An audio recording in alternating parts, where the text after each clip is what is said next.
밥솥 하나가 가족을 무너뜨릴 수 있을까요? 어느 날 아침 며느리가 외출하면서 밥솥을 치워버렸습니다. 그 사소한 행동 하나가 한 가족의 운명을 송두리째 흔들어 놓았죠. 이건 어느 시골 마을의 평범한 집에서 벌어진 밥솥 하나로 시작된 이야기입니다. 구독과 좋아요 부탁드립니다. 오늘 들려드릴 이야기 지금부터 시작합니다.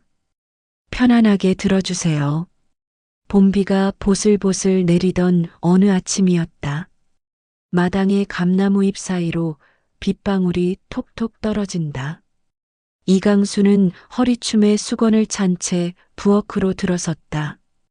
78, 평생 농사짓고 살아온 그는 아침마다 이 시간이면 부엌에 와서 밥을 먹곤 했다. 늘 하던 대로 밥솥 뚜껑을 열려던 순간 그의 손이 허공에서 멈췄다. 밥솥이 없다. 싱크대 위를 두리번거리던 그는 천천히 아래 수납장 문을 열었다. 깨끗하게 닦여진 밥솥이 거기 숨어 있었다. 전원 코드까지 깔끔하게 정리되어 있었다. 강수는 밥솥을 꺼내지 않았다. 그냥 문을 닫고 그 자리에 한참 서 있었다. 손등에 핏줄이 붉어져 올랐다. 주먹을 쥐었다 폈다 반복했다. 밥이 뭐 죄인가. 낮게 흘러나온 말이 부엌 타일 바닥에 부딪혀 퍼졌다. 그때 며느리 한미란이 외출 준비를 하며 부엌 쪽으로 고개를 내밀었다. 화장을 막 끝낸 얼굴이었다. 립스틱이 선명했다. 아버님, 오늘 점심엔 제가 못 들어와요. 냉장고에 반찬 있으니까 데워서 드세요. 말투는 공손했다. 하지만 목소리엔 어딘가 닫힌 문 같은 게 느껴졌다. 강수는 허허 웃으며 대답했다. 그래, 나가보소. 하지만 그의 손끝은 미세하게 떨리고 있었다. 미라는 현관문을 나서며 신발을 신었다.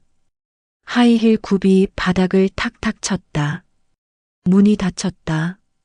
빗소리만 남았다. 강수는 부엌 창문 너머 마당을 바라봤다. 비냄새가 스며드는 공기 속에서 그는 깊은 한숨을 내쉬었다. 그의 눈빛엔 작은 서운함과 오래된 외로움이 뒤섞여 있었다. 이젠 내가 있을 자리가 없구먼. 그 말은 빗소리에 섞여 흩어졌다. 강수는 냉장고 문을 열었다. 김치, 시금치나물, 멸치볶음. 어제 먹던 반찬들이었다. 그는 김치 한 조각을 집어 입에 넣었다. 씹지 않고 그냥 삼켰다. 밥도 없이 반찬을 먹으라 카는 건가. 혼잣말이 또 흘러나왔다. 밥솥 하나가 사람의 자리를 바꾸기도 합니다. 만약 당신이라면 그날 그 상황에서 어떤 말을 꺼냈을까요? 점심 무렵이었다. 아들 이도훈이 회사에서 잠깐 들렀다. 평소엔 저녁에나 오는데 오늘따라 일찍 왔다. 집안은 고요했다. 식탁 위엔 찬밥 한 덩이와 반찬 3가지가 놓여 있었다. 김치, 나물, 멸치볶음. 강수가 먹다 만 것들이었다. 아버지, 밥 안 드셨어요? 도훈의 물음에 미란이 고개를 돌리지 않고 대답했다. 밥솥 좀 치워뒀어요. 깨끗이 닦아야 해서요. 도훈은 고개를 끄덕였다. 하지만 뭔가 이상했다. 공기가 무거웠다. 어색한 침묵이 식탁 위를 덮었다. 부엌 한쪽에 놓인 라디오에선 구형 뉴스만 흘러나왔다. 아나운서의 목소리가 멀게 들렸다. 강수는 안방에서 이불을 개며 라디오 소리만 높였다. 부엌과 방 사이 그 짧은 거리가 오늘따라 너무 멀게 느껴졌다. 미라는 설거지를 하며 입술을 꽉 깨물었다. 수세미로 그릇을 문지르는 손에 힘이 들어갔다. 왜 이렇게 예민하게 받아들이실까? 하지만 강수에게 그건 예민함이 아니었다. 그건 쓸쓸함이었다. 도훈은 냉장고를 열었다 닫았다. 뭔가 말을 하려다 참았다. 그냥 물만 한 잔 마셨다. 아버지, 제가 저녁에 일찍 올게요. 그래, 조심해서 가거라. 강수의 대답은 짧았다. 도훈이 나가고 집은 다시 조용해졌다. 시계 초침 소리만 똑딱거렸다. 저녁 무렵 강수는 다림질을 했다. 오래된 양복을 꺼내 펼쳤다. 구겨진 곳을 천천히 눌렀다. 다림이 바닥에서 지글지글 김이 올랐다. 언제까지 눈치만 보고 살 순 없지. 거울 속 그의 얼굴엔 결심이 어려 있었다. 주름진 얼굴, 움푹 들어간 눈, 그래도 아직 힘은 남아있는 눈빛이었다.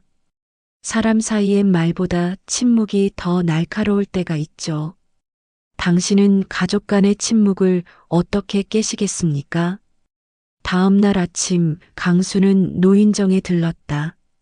장기판이 덜컥덜컥 소리를 내며 돌아가고 사람들 웃음소리가 여기저기서 터졌다. 오전 10시 노인정은 가장 시끄러운 시간이었다. 마, 거기 가면 안 되는디. 아이고, 또 졌네. 돌 놓는 소리, 웃음소리, 한숨소리가 뒤섞였다. 강수는 구석 자리에 앉았다. 누군가 보리차를 따라줬다. 따뜻했다. 그런데 누군가 말했다. 강수 씨, 며느리랑 사이가 안 좋다는 소문 들었는데. 그 한마디에 분위기가 싸늘해졌다. 장기판 소리가 멈췄다. 옆에 앉은 노인이 거들었다. 요즘 젊은 것들은 시부모 밥솥도 숨긴다더라. 강수의 손이 찻잔 위에서 멈췄다. 밥솥을 왜 숨기노? 다른 노인이 물었다. 깨끗이 닦는다고 치웠다는데. 그게 말이 되노? 밥 먹을 시간에 밥솥을 치워? 웃음이 터졌다. 비웃음 같은 웃음이었다.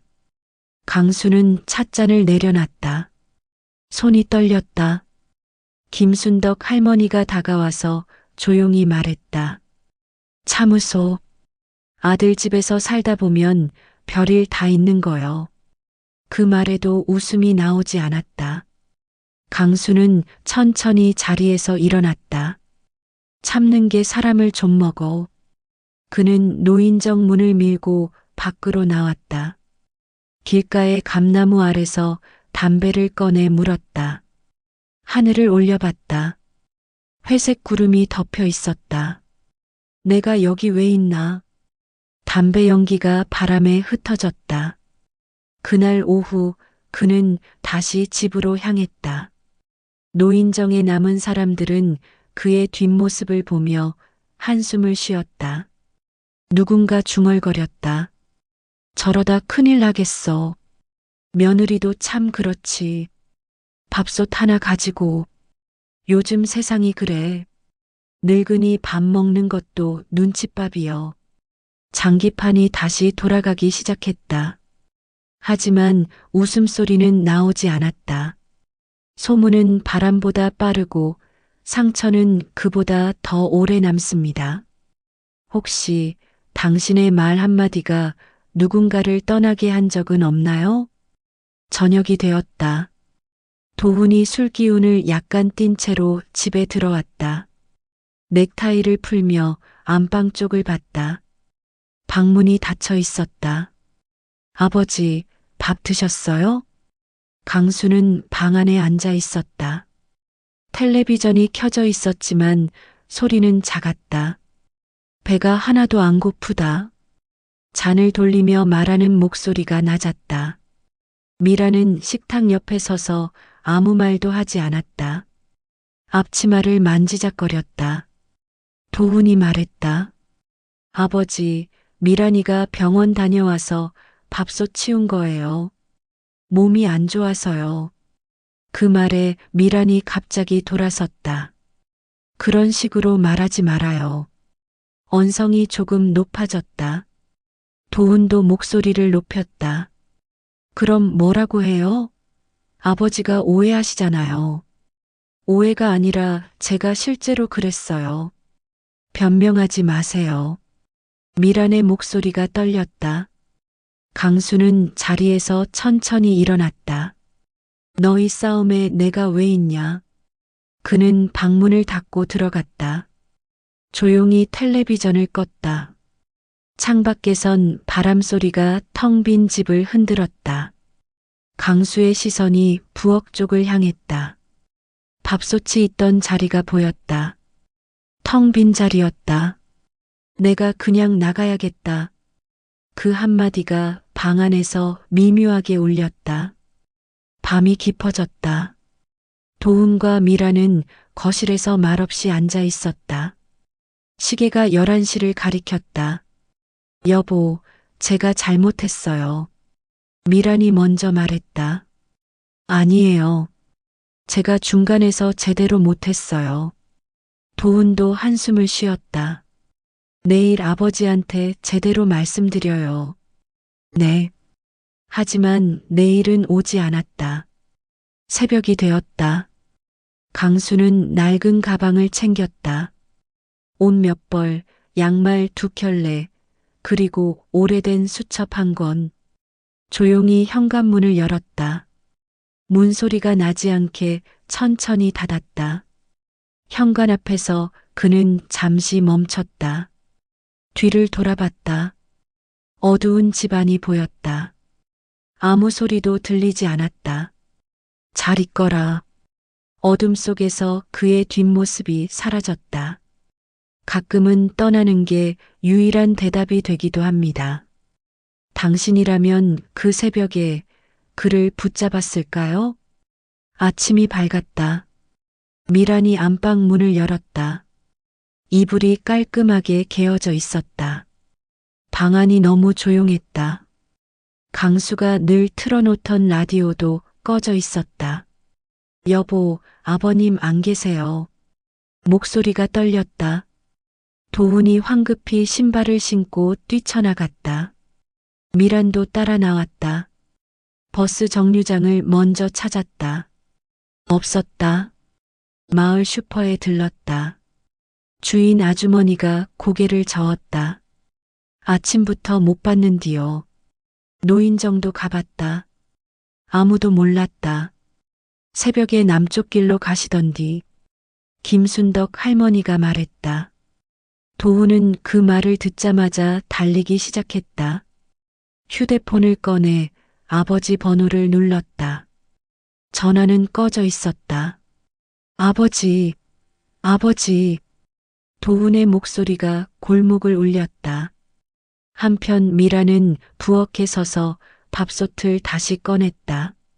수납장 문을 열고 천천히 밥솥을 들어 올렸다. 손으로 밥솥 뚜껑을 어루만졌다. 그날 그 말만 안 했으면. 그녀의 손끝이 떨렸다. 눈물이 뚝 떨어졌다. 밥솥 뚜껑에 눈물 자국이 생겼다. 도훈은 경찰서로 향했다.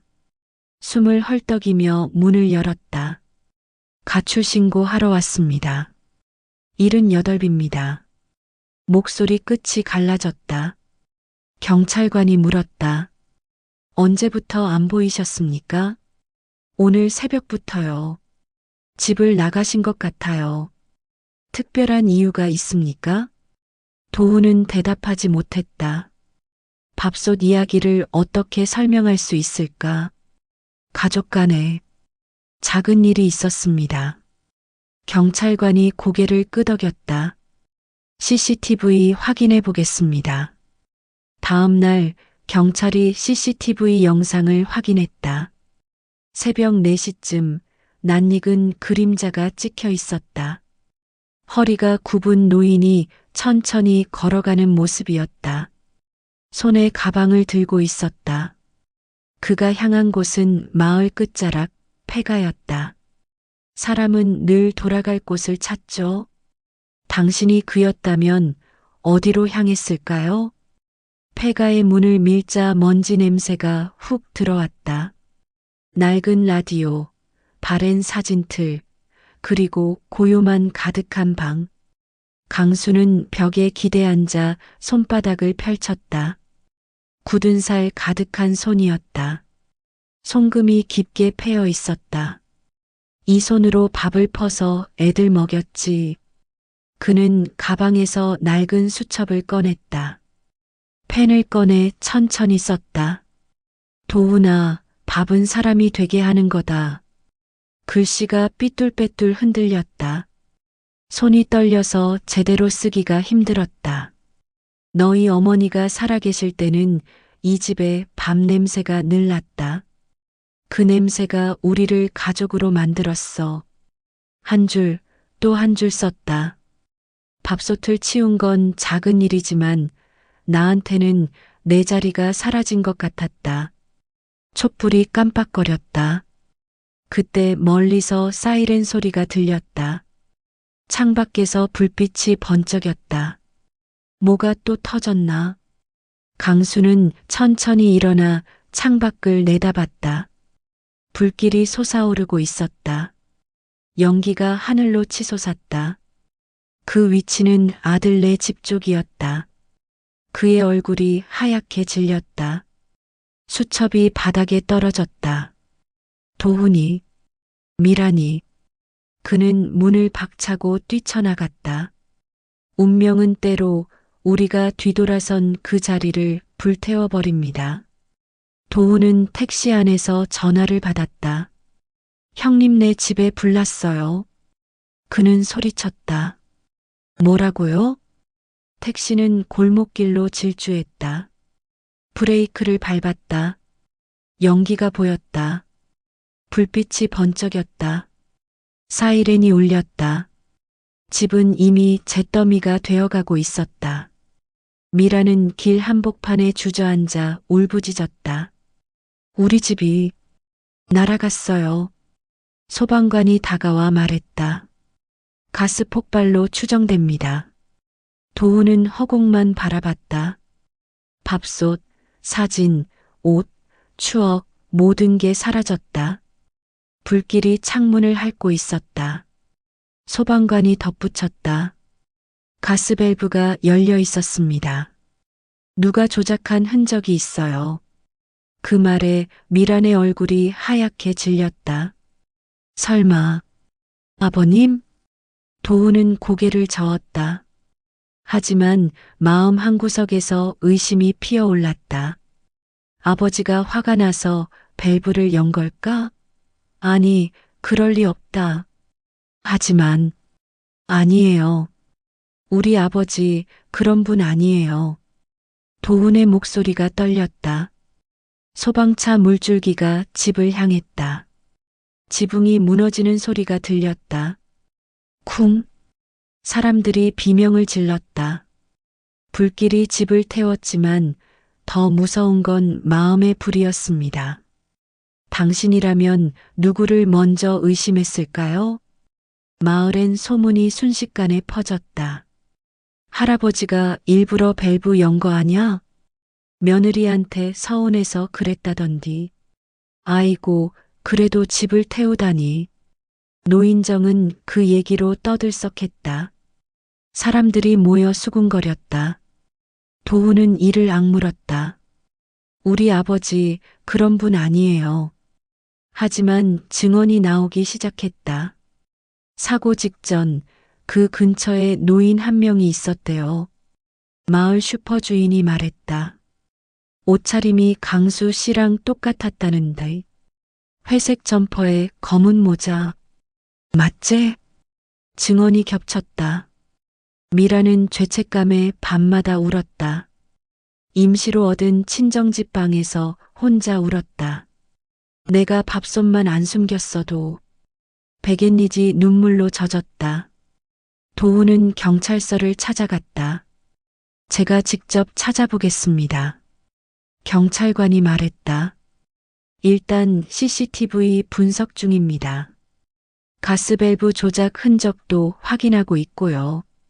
아버지는 그런 분이 아니에요. 그래도 확인은 해봐야죠.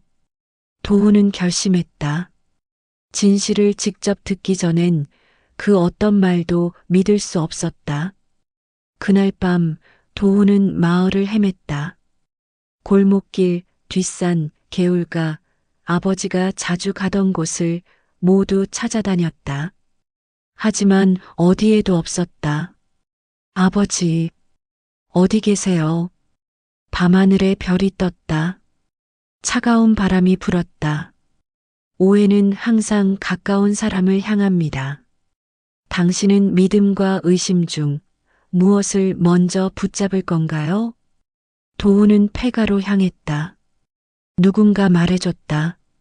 강수가 옛날 살던 집이 폐가로 남아있다고. 혹시 거기 있을지 모른다고. 문을 열자 촛불이 흔들렸다. 강수가 고개를 들었다. 얼굴이 수척했다. 왔냐? 목소리가 낮고 무거웠다. 도훈은 떨리는 목소리로 말했다. 집이 폭발했어요. 다들 아버지 때문이라고 해요. 한참 침묵이 흘렀다. 촛불만 깜빡였다.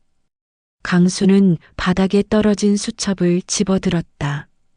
그 집이 날 먹여주진 않아도 내가 그럴 리 있겠냐? 도훈은 주먹을 쥐었다. 그럼 왜 나가셨어요?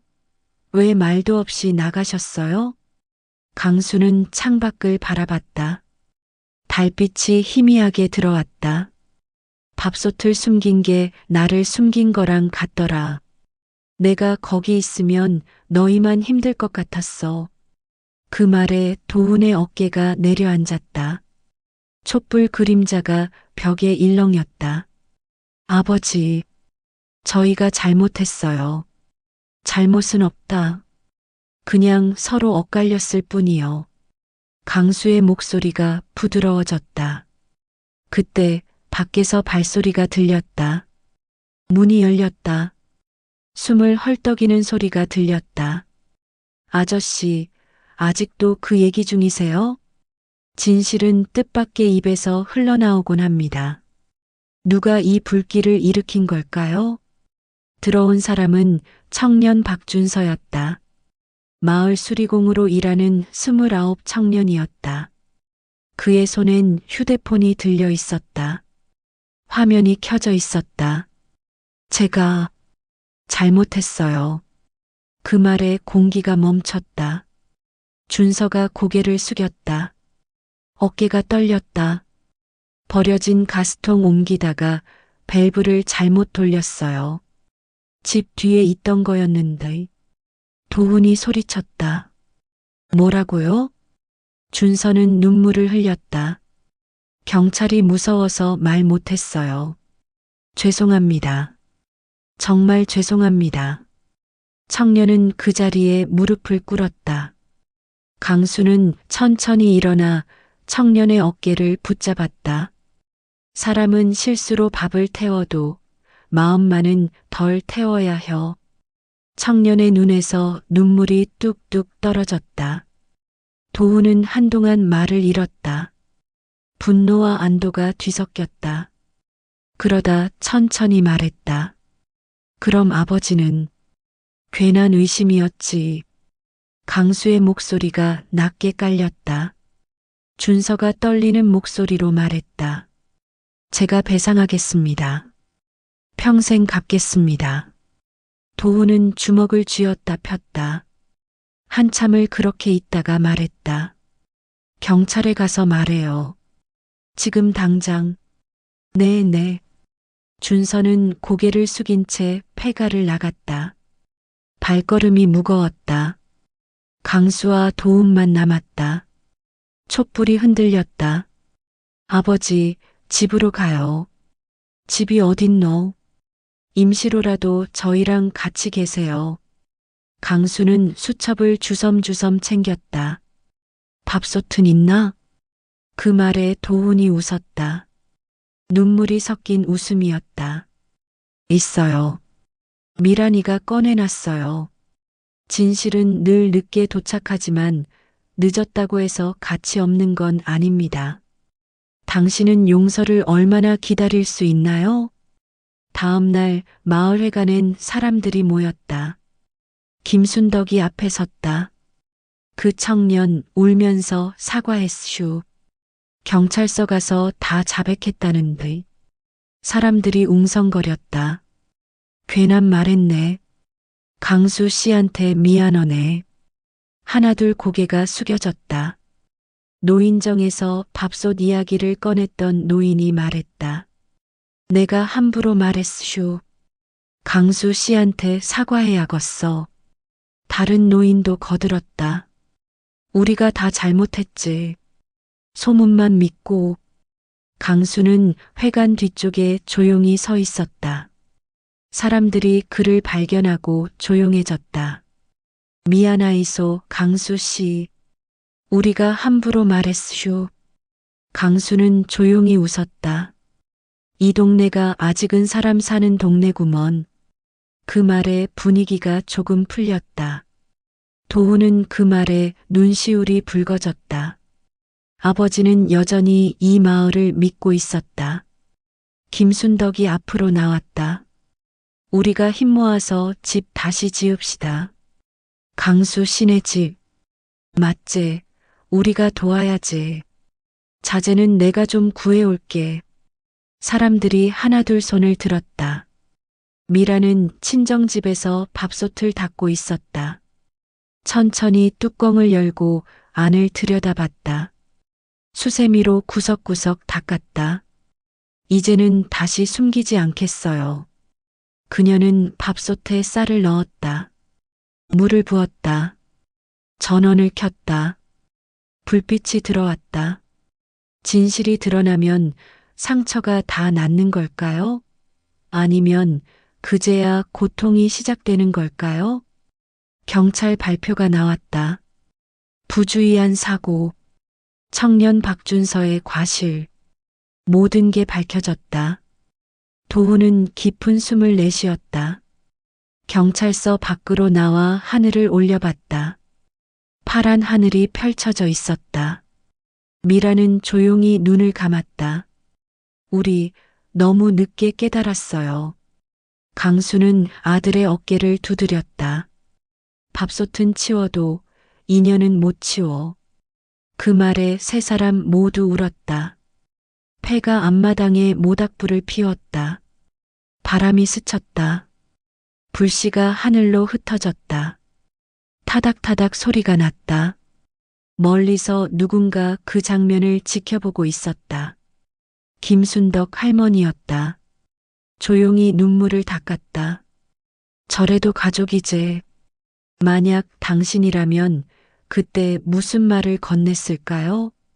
며칠 뒤 마을 사람들이 모였다. 김순덕이 앞장섰다. 이 집은 우리가 다시 지읍시다. 강수 씨네 집. 모두가 고개를 끄덕였다. 남자들은 시멘트를 날랐다.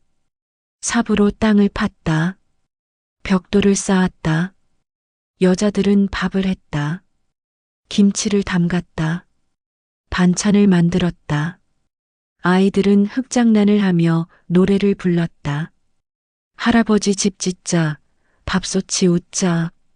노랫소리가 마을에 울려 퍼졌다. 강수는 한쪽에 앉아 그 모습을 바라봤다. 눈가가 촉촉했다. 사람이 사는 동네는 다르구먼. 도우는 시멘트를 반죽했다. 땀이 뚝뚝 떨어졌다. 미라는 물을 날랐다. 수건으로 이마를 닦았다. 일주일이 걸렸다. 집이 다시 섰다. 작은 집이었지만 따뜻했다. 미라는 새 집 부엌에서 밥솥을 닦으며 미소를 지었다. 이제 이건 내 자존심이 아니라 가족의 중심이에요. 강수는 말없이 그녀를 바라봤다. 그러다 천천히 고개를 끄덕였다. 그래, 밥솥은 원래 그런 거요.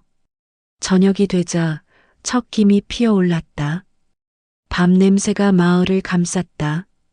아이들이 뛰어왔다. 할아버지, 밥 다 됐어요?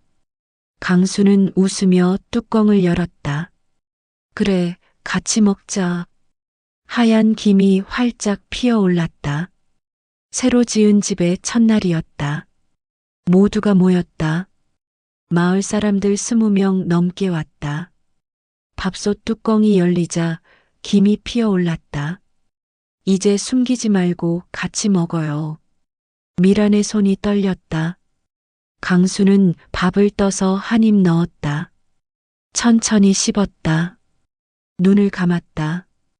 이제야 진짜 밥맛이구먼. 모두가 웃었다. 김순덕이 말했다. 이게 밥심이요. 그 말에 방 안가득 웃음이 퍼졌다. 웃음은 곧 눈물로 이어졌다. 하지만 그건 슬픈 눈물이 아니었다. 기쁨의 눈물이었다. 자, 모두들 드시소. 강수가 밥을 푸기 시작했다. 한 그릇, 두 그릇, 세 그릇. 손이 바빴다. 도우는 반찬을 날랐다.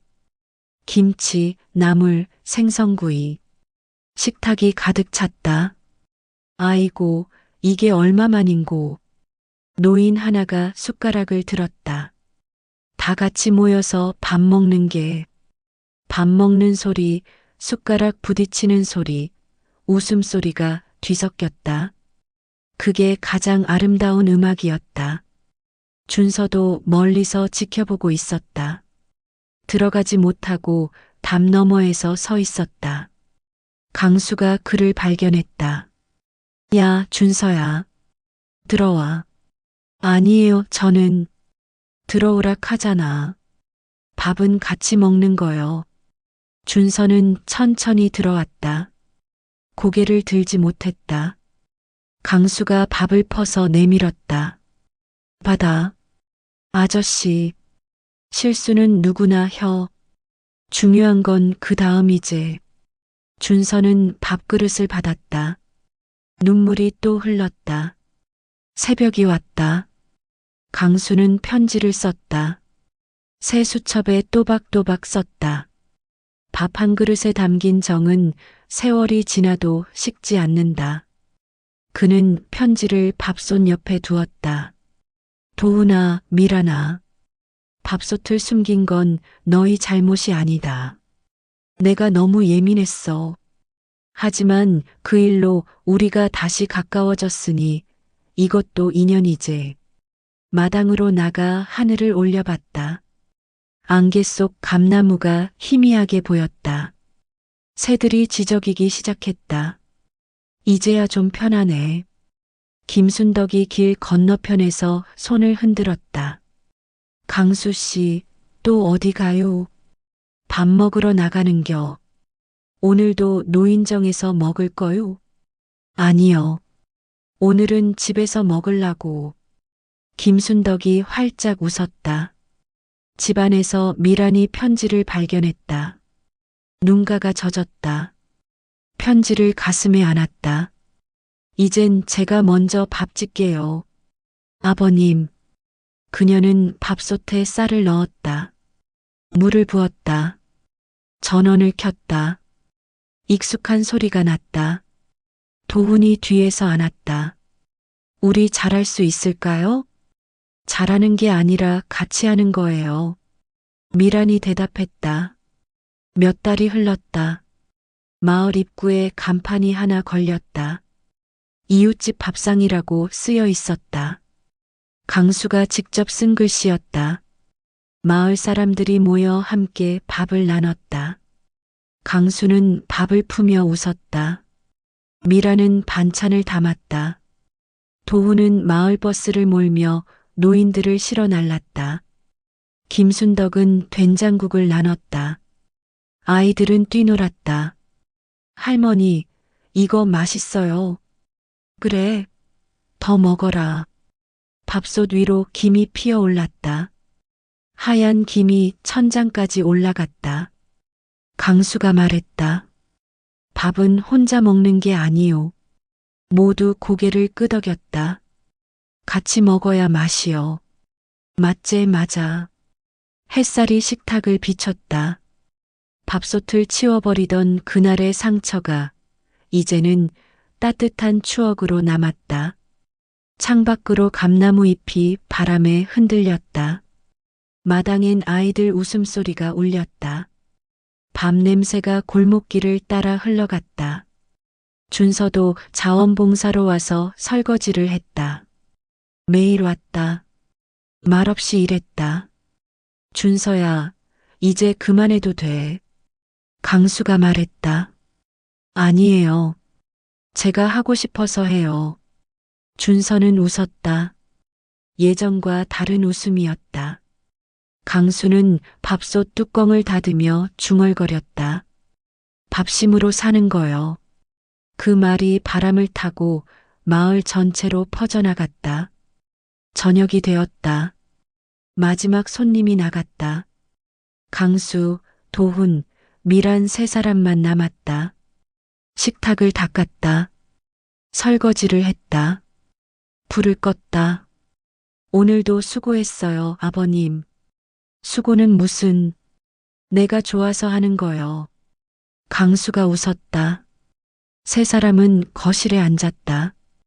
텔레비전을 켰다. 뉴스가 나왔다. 참, 내일 뭐 해 먹을까요? 미란이 물었다. 된장찌개 어때?